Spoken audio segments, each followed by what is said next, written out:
National Weather Service in Fort Worth has issued a flash flood warning for Collin County in north-central Texas, southeastern Denton County in north-central Texas until 2 a.m. Central Daylight Time. At 9:56 p.m. Central Daylight Time, Doppler radar indicated thunderstorms producing heavy rain across southeastern Denton County and Collin County.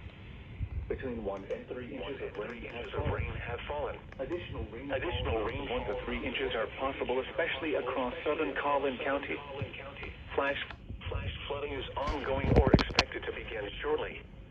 Hazard: flash flooding caused by thunderstorms. Source: radar.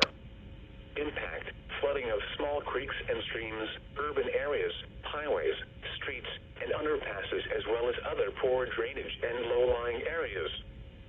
Some locations that will experience flash flooding include Dallas, Plano, McKinney, Carrollton, Frisco, Richardson, Louisville, Allen, Flower Mound, Grapevine, Wiley, Coppell, The Colony, South Lake, Satch Sea, Corinth, Highland Village, Lake Dallas, Lake Louisville, and Little Elm. Turn around. Don't drown when encountering flooded roads. Most flood deaths occur in vehicles.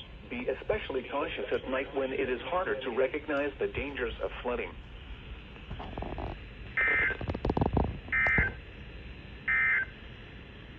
Tornado watch number 92.